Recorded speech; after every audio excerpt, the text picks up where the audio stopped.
These are scenes from India, where the fascist Modi government has lifted all COVID restrictions. The sacrifices of the successful lockdown completely obliterated by the short-sighted desires of a petty, parasitic capitalist class. Now the Indian healthcare system is completely overwhelmed and collapsing. The Indian people cremate their dead in public parks. Is this the future of Doug Ford's Ontario?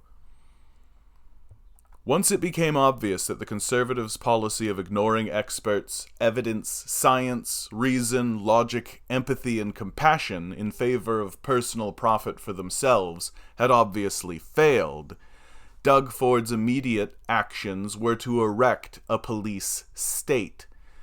So hasty and irresponsible were these measures that almost every police force in the province rejected them.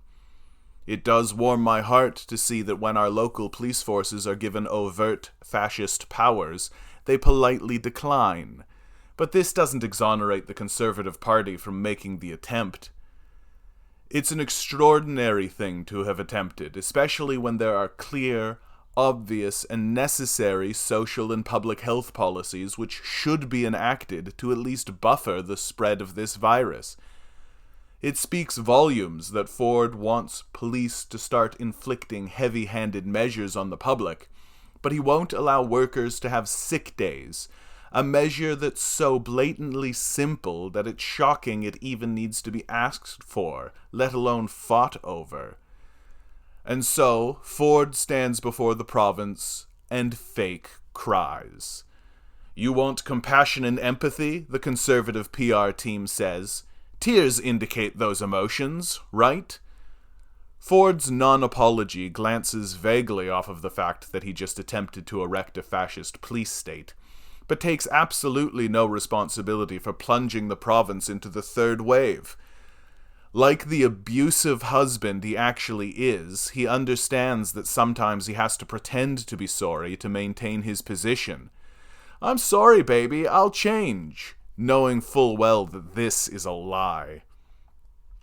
In an act of breathtaking sociopathic insanity, the Conservatives have the audacity to give Emily Victoria Vegas, a 13-year-old from Brampton who died of COVID, a moment of silence before voting for the 21st time against paid sick days.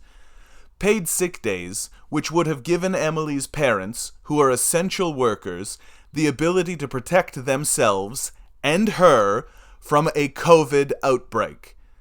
The public has poured almost $100,000 into a GoFundMe for the family. How much would sick days have cost again?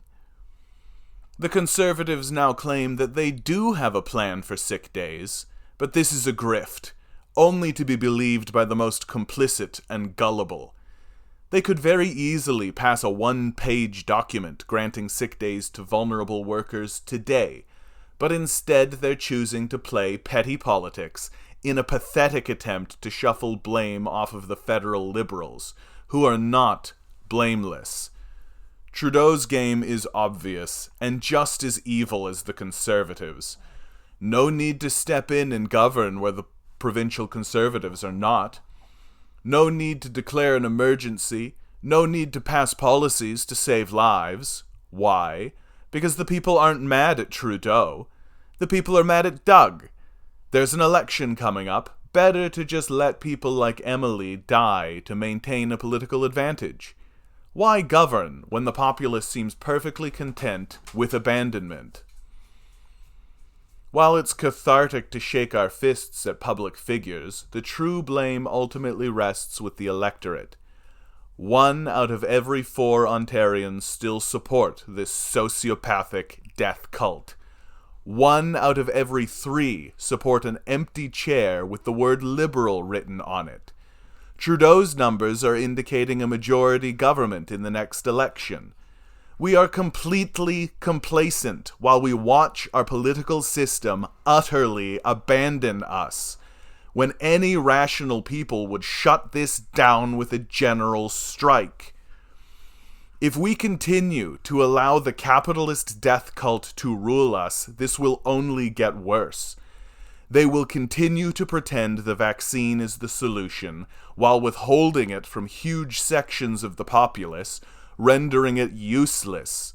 Variants, which are becoming more contagious and powerful, have already begun appearing in our ICUs.